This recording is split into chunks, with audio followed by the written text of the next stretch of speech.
Welcome to Pediatric Insight, where we have candid conversations with members of the Child Health Advisory Council and some of the nation's top academic child health leaders. I am Wesley Milliken, CEO of Career Physician, and your host.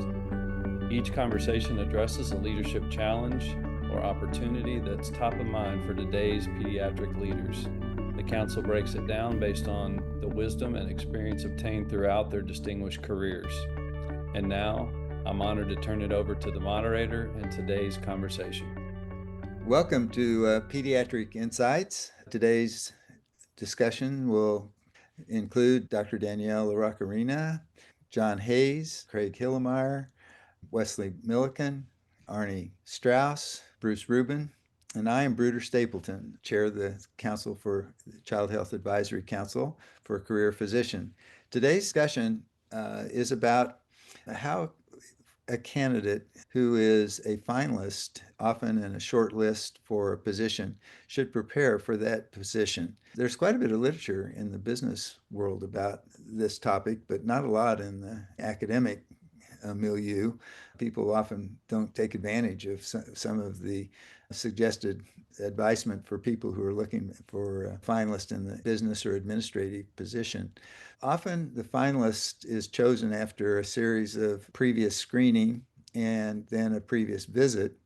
And so typical for a search for a chair today would include virtual interviews for a large panel of positions by the search committee, and then a small but maybe 4 to 7 people might be invited to an institution to get to know the institution, learn a little more about the culture, interview with people to get feedback from a larger group. And from that group, a finalist group of 2 to 3 people are often then chosen to come back and, having seen the institution, be expected to have some thoughts about what they might do if they were to become a final appointment for that position.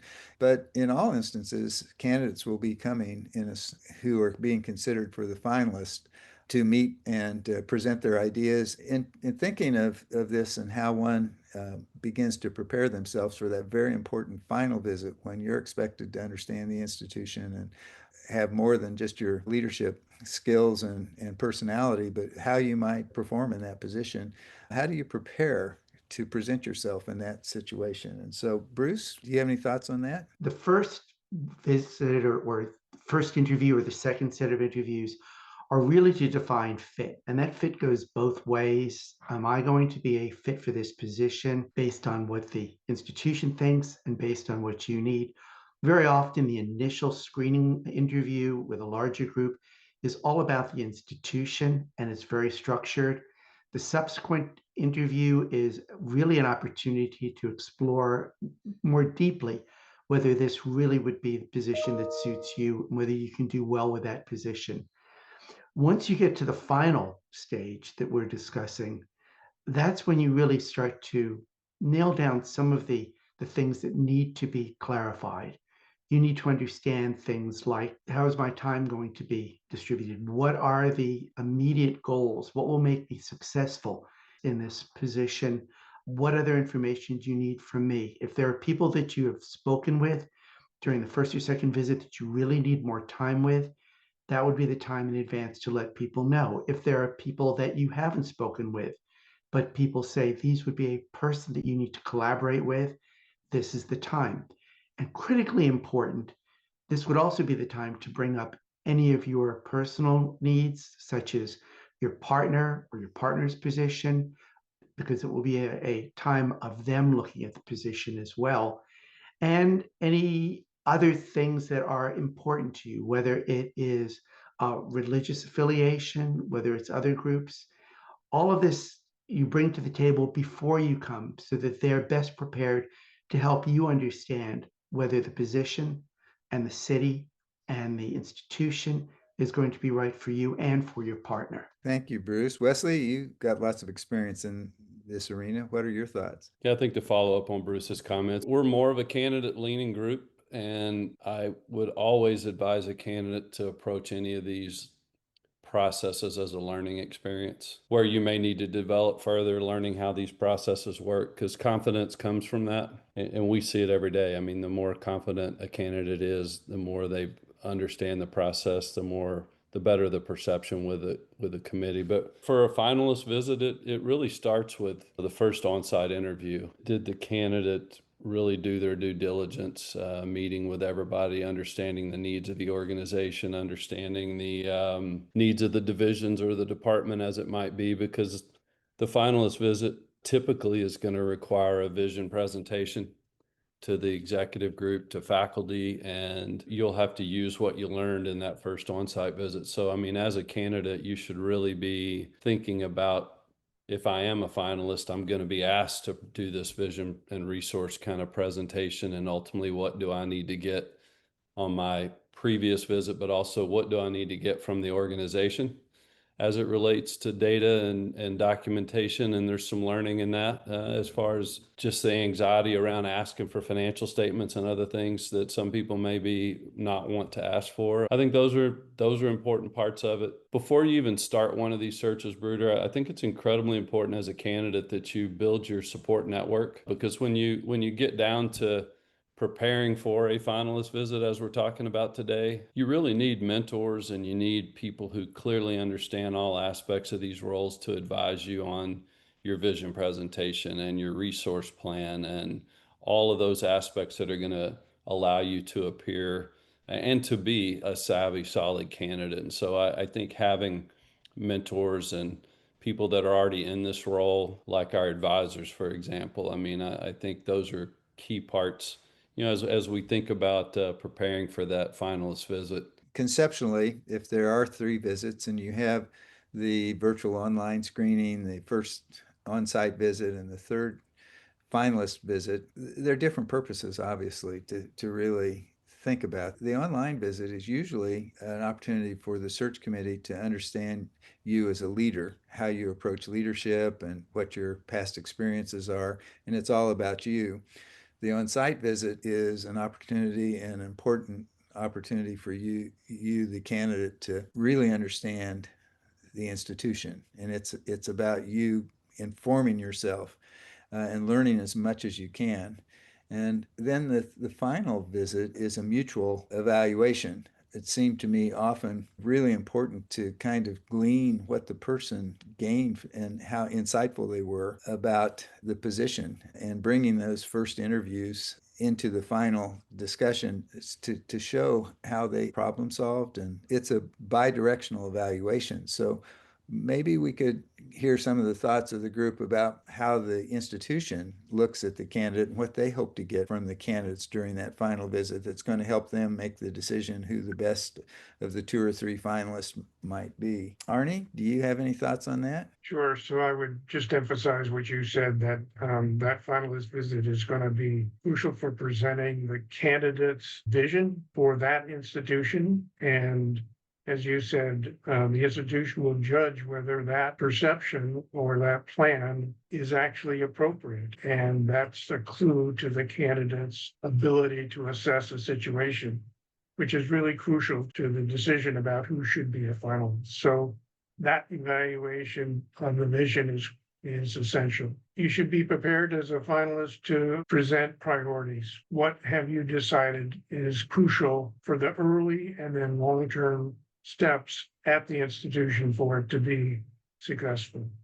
So what are the priorities? The discussion about resources frequently will take place at the finalist visit, but I think applicants need to be very careful during that period of time not to either overstate or over ask for resources so as not to alienate the search committee.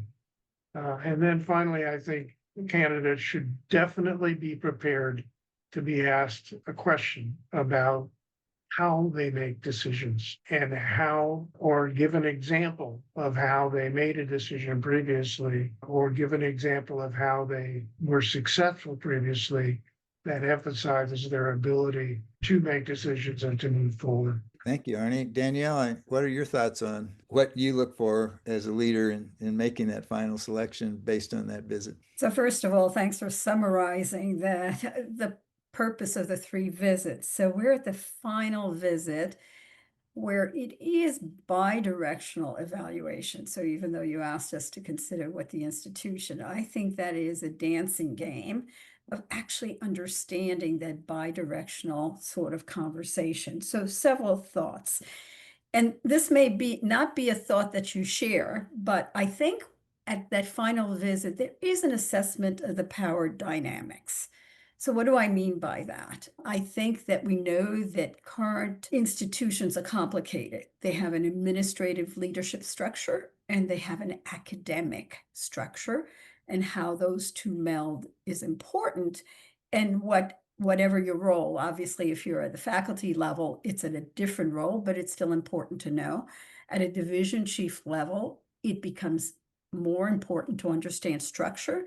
At the chair's level, it's crucial to understand structure. I'll give you an example. If at a children's hospital, you know that there are surgical specialties and there are the medical specialties. It's really important to understand the relationship of that, because children are cared for in a unified fashion, and that the environment to really do the best clinical work, academic work, and the educational mission requires collaboration across the administrative role and the academic. So understanding that structure is important. So I would be very specific in one, the institution being clear about those structures, and as the candidate, understanding that structure so that you don't jump into tensions without understanding what the presumptions are. I think that's really important. So is there a chief of pediatric surgery?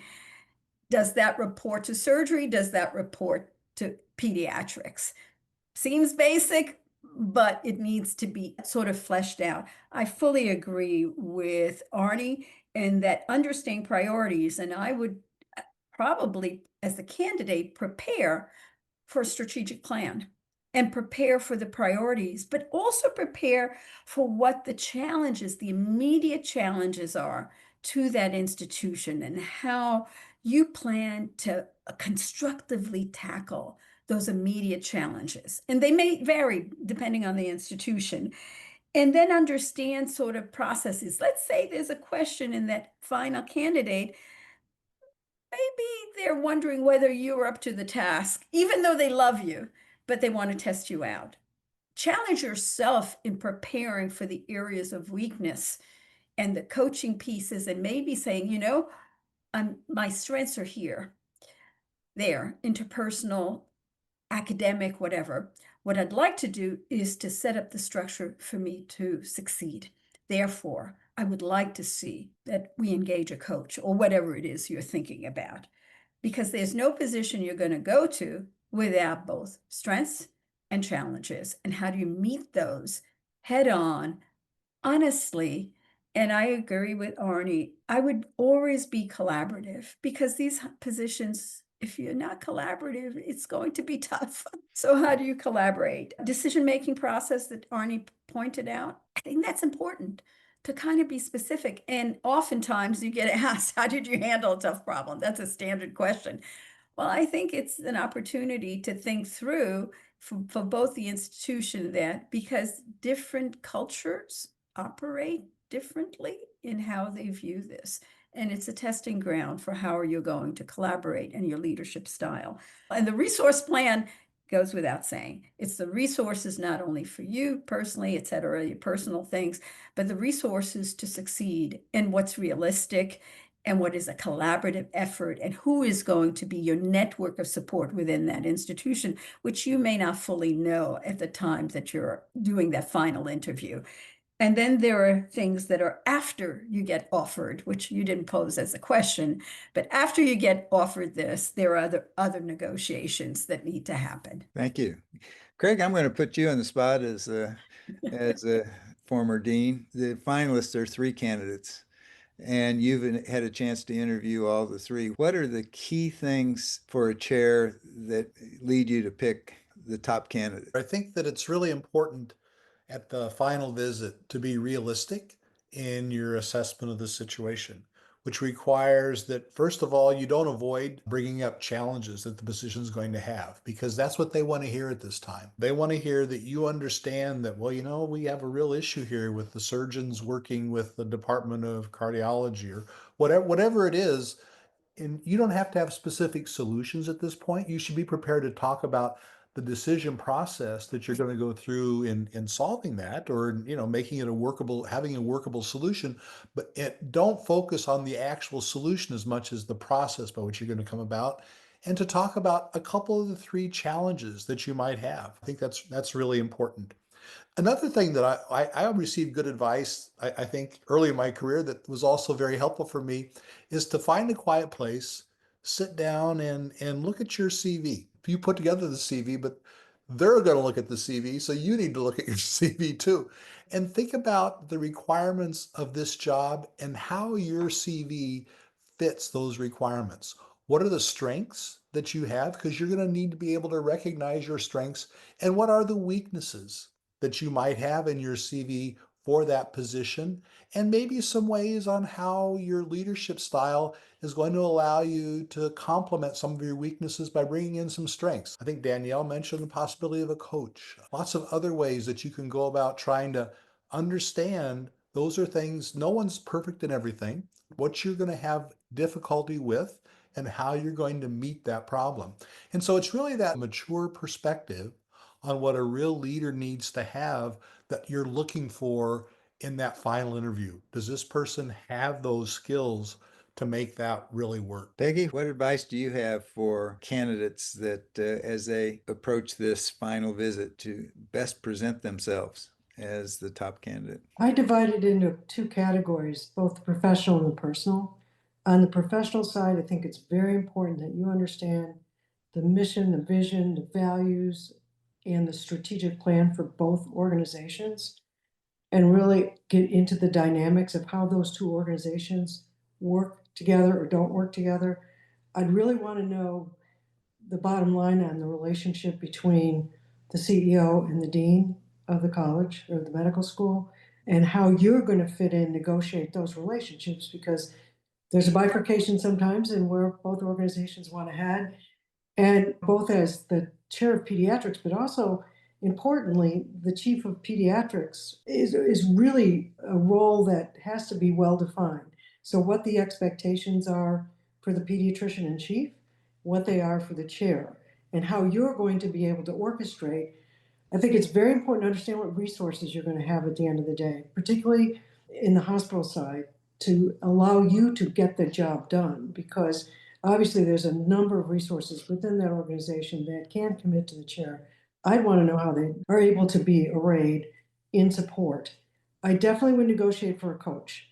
I think anybody going into an executive position really does, for the first year or two, need just one outside person that can help them with oh my gosh, I can't believe, how do I handle this? To help you mature. That executive coaching can be invaluable.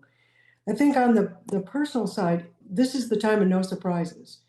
As you're looking at whatever your current personal situation happens to be, whether it's your significant other, it's your kids, importantly, make sure that you've at least explored all those opportunities. I can name a number of priorities that candidates have had in these very important positions that many times myself, my board of directors have had to go to work on them to get the children in the school they want to go to, on the soccer team they want to be on, et cetera, because that no surprise element, I think, really helps that new individual jump into that role with both feet and not have the distractions that can occur. One thing I'll mention, Wesley taught me this very early on in our time together recruiting physicians, is, get to know the spouse right on the front end. Don't wait till the final visit or the significant other, the person that's going to be your partner, because I think that their understanding of what the job is, who you are as an individual in a supervisory role with that individual, is going to be really important to help them understand the importance of the aspects of the position so they can support their significant other in attaining that role. So again, I think it's very important you do your homework. You really understand what the expectations, priorities are, what they expect of you in the first 1, 2, or 3 years, going out even as far as 5 years, which will be a little less determined, but very important. And make sure that, back to the idea of looking at your resume, be sure that you can successfully accomplish what's set out for you in that role. Thanks, Peggy. John, you, as another CEO, and you've picked chairs before, what guided your decision? The one last piece that comes to mind for me in candidates for leadership roles is to just be yourself.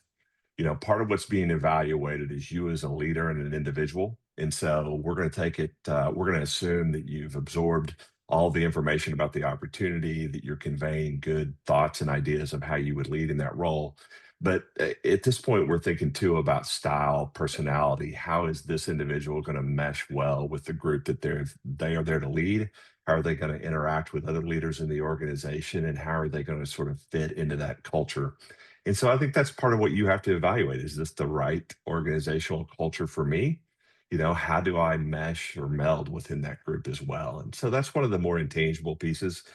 Peggy brought up great points about the personal aspect. I think that can't be overstated, that get those hurdles out on the table early, and let's figure out what it's going to take for you to really engage in this professional opportunity. But thinking about style and what's going to make this person a really great leader in the organization. One thing that when I especially was considering a division chief candidate as an appointment that was important to me, I would ask the candidate if they had talked to their chair, if this was a final interview, because I knew that if I appointed that person, they would have the same kind of communication relationship with me. It was important to me that someone who had reached the final stages of looking for a job after having explored it would have shared that with their chair. And that made a statement to me if someone was looking at a finalist job, which is means that they've been very serious about this move and how they've considered the impact for their own group if they were to leave. These have been great comments. So the finalist visit is a stressful visit. It's one that both the institution and the candidate are really making an important life decision, life in the career of the individual and life in the history of the institution, because chairs particularly have a huge impact on the future of the organization, and division heads have a very important influence on the success of a department. And thoughts that were raised today and perspectives gained over a lot of years of experience was that individuals should come prepared. They should through that first initial visit to the campus come away with an understanding of both the vision of the institution and the challenges that they would need to address, and be able to articulate some recognition of those aspects, that they should be looking at both their professional goals and their personal goals as they look for potential move to, if it's a move up within the organization or a move from another institution. And I think we didn't mention it, but probably an internal candidate needs to really consider the exact same preparatory issues that the external candidates do. These were really very good advice, and the final one of be yourself. This is such an important decision, both for the institution and you, that you want this to be a good match and one that would be fulfilling both personally and professionally. So I want to thank the participants today, and encourage those that are listening in to consider looking at other insight conversations that are available on the Career Physician website. So thank you. Thank you for joining us for today's discussion. The Child Health Advisory Council is comprised of a diverse group of emeritus deans, department chairs, division chiefs, and child health executives recognized for their leadership contributions in academic pediatrics and child health. The CHAC's impact is further bolstered by council specialty advisors who are active current national leaders in each of the subspecialties in pediatrics. Collectively, the 30-plus members of the CHAC bring unmatched wisdom and experience to Career Physicians' executive search and leadership development endeavors for its clients. If you have a question for our council or have a future topic suggestion, please connect with us at pediatricinsight.com.